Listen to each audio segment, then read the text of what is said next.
a professora Pete e essa é mais uma videoaula de física. Atenção aí, a galerinha aí do segundo ano do ensino médio.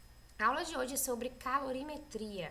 Vamos falar sobre a primeira parte, tá? Depois eu faço uma videoaula explicando mais detalhes sobre isso. Bom, primeiro que vocês precisam entender é o seguinte. Nas trocas de calor, o que é necessário acontecer para ver uma troca de calor? Primeiro, é necessário que eu tenha dois corpos com temperaturas diferentes, um mais quente e um mais frio. O calor, ele sempre sai daquele que é mais quente. Deixa eu pegar aqui um negocinho para vocês. Isso. O calor sempre sai daquilo que é mais quente e vai para o mais frio, certo? Naturalmente, o calor faz isso aqui. Existem dois tipos de calor que nós estudamos na física. Existe o calor sensível e o calor latente. Nós vamos estudar aqui o calor sensível. Esse calor sensível, ele é responsável pela mudança de temperatura de um corpo. Então, se a temperatura estiver subindo ou descendo de alguma coisa, de algum material, então ele está trocando o calor sensível. Já o calor latente diz respeito à mudança de estado físico. Então, se alguma substância estiver indo do estado líquido para o estado gasoso ou estiver acontecendo uma fusão, né, estiver mudando de estado físico, nós nos referimos a esse calor como sendo calor latente, e a fórmula é diferente. Vamos lá. O calor sensível, para que eu calcule a quantidade de calor necessária para uma substância mudar de temperatura, eu preciso saber a minha quantidade dessa substância, ou seja, a massa. Eu preciso conhecer o calor específico dessa substância, já vou falar sobre ele, e a variação de temperatura que eu quero produzir. Tá? Então, quanto maior for a minha variação de temperatura, maior o calor específico e quanto mais eu tiver da minha substância, mais quantidade de calor eu vou precisar para fazer com que isso tudo aconteça, tá bom? Então, QS significa quantidade de calor sensível e a gente vai medir essa quantidade de calor em calorias. Geralmente é assim que vemos os problemas. Tem também a unidade de medida em joule. Uma caloria são aproximadamente 4 joules. Mas isso quando a questão pede, vem lá no enunciado, a correspondência a gente faz a regrinha de 3, tá bom? Bom, para que a quantidade de calor sensível esteja em calorias, a massa da substância tem que estar em grama. O calor específico da substância tem essa unidade de medida aqui, caloria dividido por grama vezes Celsius. É estranho assim, mas o problema costuma dar essa informação. Quando não dá, a gente vai achar, não se preocupe. A variação de temperatura em graus Celsius, tá? Esse delta T, todo delta na física significa variação. Não é um ponto da temperatura, é uma mudança na sua temperatura. Bom, vamos falar agora sobre esse carinha aqui, o calor específico, porque ele é muito importante para se entender. A quantidade de calor necessária, o que é o calor específico? A quantidade de calor necessária para que 1 grama da substância eleve a sua temperatura em 1 grau Celsius. Como assim? Por exemplo, aqui eu tenho uma tabela com algumas substâncias e seus calores específicos. O calor específico da água, veja que de todos o da água é o maior. Gente, a água tem um dos maiores calores específicos da natureza. Por isso que ele é um excelente resfriador das coisas, porque ele precisa de uma alta quantidade de calor para poder mudar de temperatura. A água é assim. Então, significa que ela vai tirar bastante calor das coisas, tá? E a água, ela é a substância mais difícil de você aquecer e mais difícil também de resfriar por causa disso aqui, do calor específico. O que significa dizer que a água tem um calor específico de 1 caloria por grama Celsius? Significa que, para que eu faça a minha água aumentar 1 grau Celsius, por exemplo, sair de 20 graus e ir para 21 graus Celsius, é necessário que 1 grama da minha água receba 1 caloria. Por isso que o calor específico é de 1. Já vou pegar aqui um calor específico menor. O aço, por exemplo, ó, 10 vezes menor, né? Olha aqui, ó. O aço tem o calor específico 0,10 ou 10 vezes menor do que o da água. O que isso aqui significa? Significa que o aço é 10 vezes mais fácil de esquentar e 10 vezes mais fácil também de resfriar.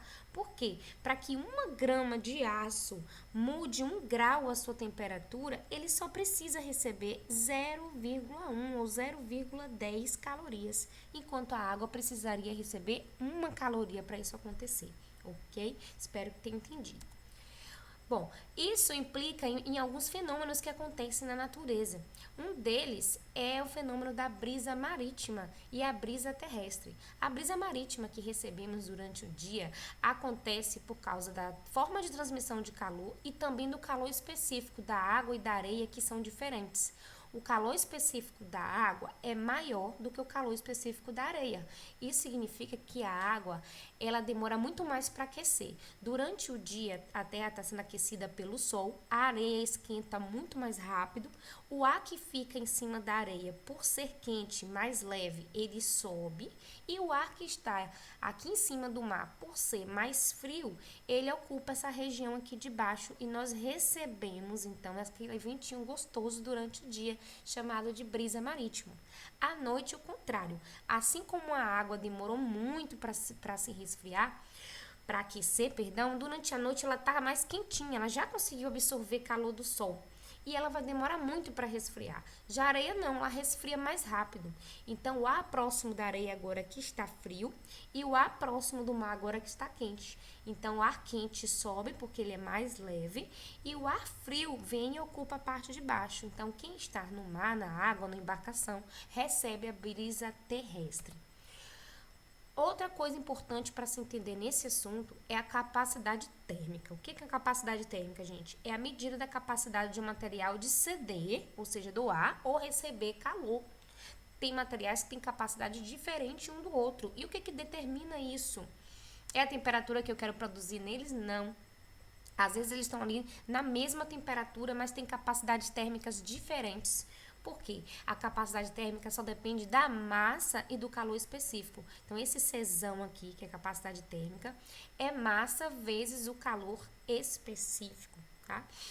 Então, olha aqui essas duas figuras. Essa fuligem aqui que tá escapando desse material tá bem quente, mas mesmo que esse cara tivesse sem luva, ele não vai sentir. Quem tem um parente aí que trabalha numa mecânica vai saber do que eu tô falando. Não vai sentir tanto esses pingos no corpo dele como sentiria de um óleo na mesma temperatura. Por quê? Porque essas fuligens aqui têm uma capacidade térmica menor de reter calor do que o óleo. O óleo tem um calor específico maior. O ferro, né, que nesse caso, essas lasquinhas de fuligem, tem um calor específico bem menor. Então, quanto maior o calor específico, maior também a capacidade térmica. E mais vocês vão sentir, né, queimar alguma coisa, ou frio ou gelado, ok? Vamos lá. Vamos resolver aqui uma questão? Vamos lá, vou pegar a canetinha. Um corpo de massa 200 gramas é constituído por uma substância de calor específico 0,4 caloria por grama Celsius. Determine, na letra a quantidade de calor que o corpo deve receber para que sua temperatura varie de 5 para 35 graus. Então, primeira coisa para se resolver uma questão de física, ler bem o enunciado, entender do que está falando e anotar todas as informações. Agora, nós vamos ler novamente, anotando todas as informações do problema. Um corpo de massa 200 gramas. Então, eu vou colocar aqui no meu cantinho, M igual a 200 gramas. Gente, sempre faça essa legenda. Eu ensino aos meus alunos, eles querem atacar a fórmula e aí não dá certo, porque sempre esquece alguma coisa. Eu vou botar o lugar aqui que eu já sei do calorzinho específico, esse Czinho pequeno. É uma substância de calor específico 0,4. Eu nem vou copiar essa unidade de medida grande aqui, só precisa ser botar 0,4, que é o que eu preciso para ser feliz. Determine a quantidade de calor que o corpo, ou seja, qual é a pergunta? Já tá aqui, ó, a quantidade de calor. Quantidade de calor é representada pelo meu Qzão, é o que eu não tenho, é o que eu estou procurando, é o que eu tenho que determinar. Então, eu vou botar uma interrogação, porque eu não tenho essa informação. Que o corpo deve receber, olha, quem recebe calor, gente, recebe a quantidade de calor positiva, tá? A minha resposta tem que dar um valor positivo. Se fosse CD, teria que ser negativo. Para que sua temperatura varie de 5 para 35. Veja por quê. Quando eu recebo calor, a minha temperatura ela aumenta. Aumentou de quanto? Bom, de 5 para 35, cabeção. Eu tenho aqui 30 graus. Então, meu ΔT é 30 graus Celsius. Tá, o grau não está no trabalho. Pronto. Da nossa equação fundamental da calorimetria, a quantidade de calor sensível. Como é que eu sei que é sensível? Porque mudou de temperatura. Toda vez que muda de temperatura, eu estou falando da quantidade de calor sensível, que é massa vezes calor específico vezes meu delta T. Toda a informação eu tenho aqui bonitinho. Então, meu Qzão vai ser igual a 200. Agora é só fazer conta, tá? Matemática básica. É o caso de vocês, né? 200 vezes 0,4, meteu uma vírgula ainda, pronto, lascou-se. Vezes 30, que é a variação de temperatura. Bom, vou mostrar aqui como eu costumo fazer as minhas contas, tá? Eu faço logo aqui, ó. 2 vezes 3, né? Façam da maneira que vocês acharem mais fácil, que vocês aprenderam. Só não use a calculadora, tá, gente? Que isso emburrece a gente. 2 vezes 3, 6. Então, aqui é o número 6, com mais 1, 2, 3 zeros. Pronto. Isso aqui, 200 vezes 30 já deu 6.000. Deixa o número com vírgula para fazer por último. 0,4. Aqui vocês podem usar notação de 10, potência de 10, notação científica, tá? Também torna a conta mais fácil. Aqui como é que eu vou fazer? 6.000 é a mesma coisa de 6 vezes 1.000, né? 6.000, 6 vezes 1.000.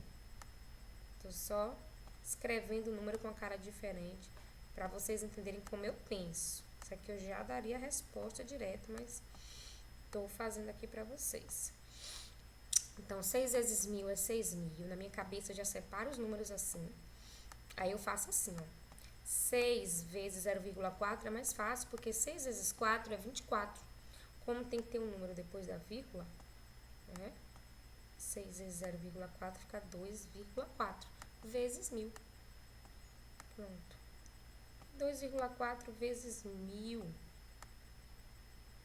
é a mesma coisa de 24. Como eu tenho uma casa, eu vou tirar um zero, tá?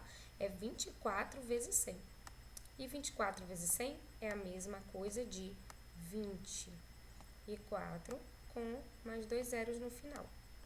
Ou seja, 2.400 calorias. Caloria, professora, dessas que você vê no mercado, sim, ali tudo é energia, tá? Isso aqui, calor é energia.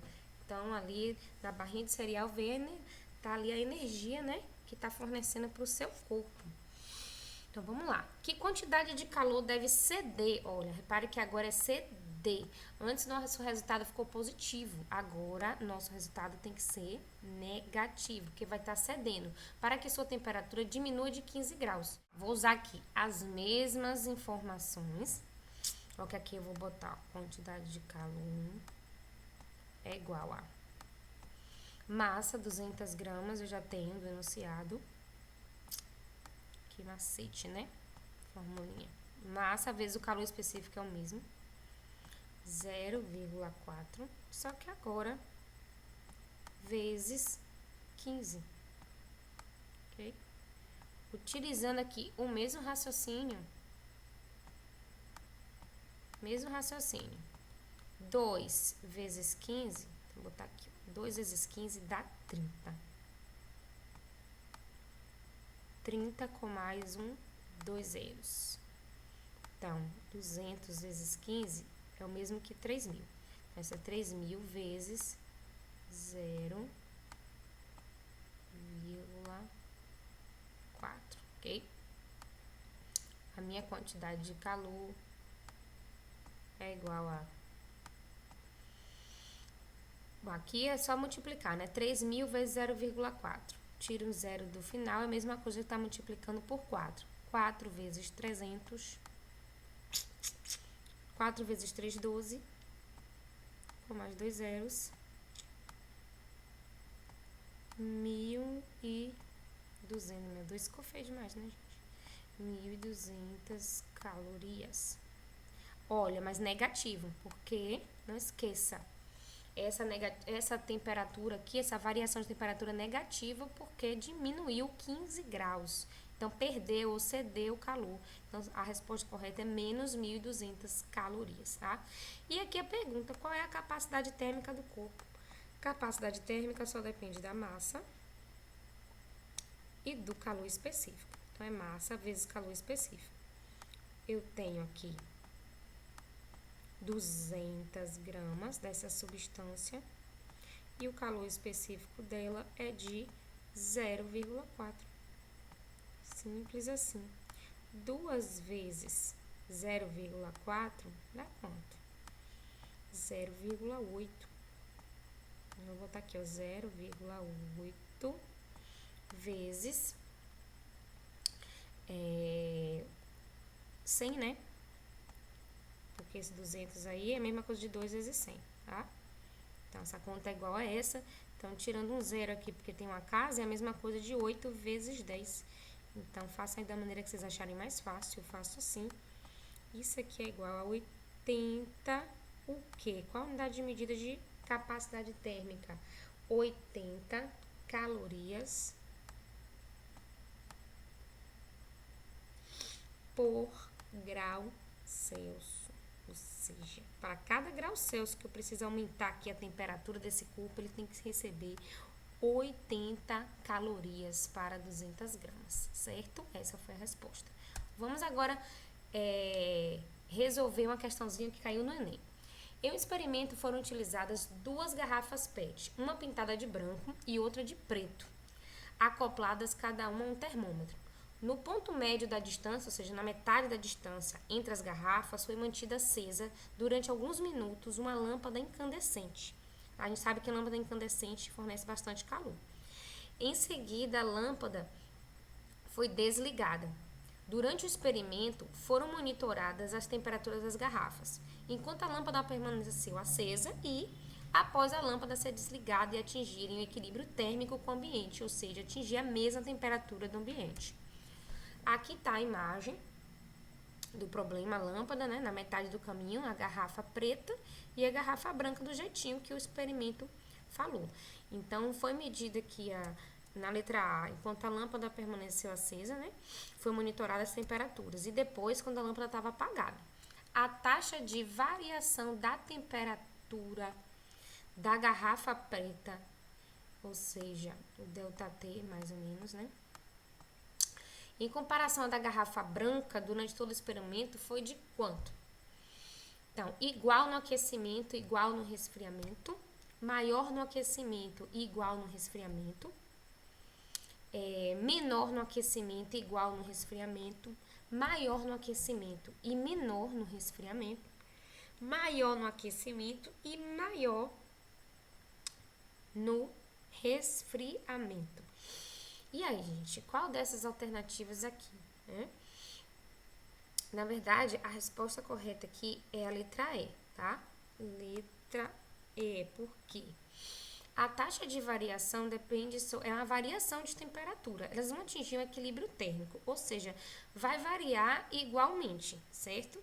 Então, se eu vario muito a minha temperatura, aqueço muito, né? Com essa lâmpada aqui, automaticamente para voltar ao que eu tinha antes, eu também tenho que perder a mesma quantidade de calor que eu recebi aqui. Então, eu recebi esse calor para sair desse ponto e chegar até esse, para voltar, eu tenho que perder a mesma quantidade de calor, tá? Então, se eu tenho maior no aquecimento, eu também vou ter maior no resfriamento, ok? Uma maior variação de temperatura. Espero ter ajudado vocês. Beijos da Tia Pete.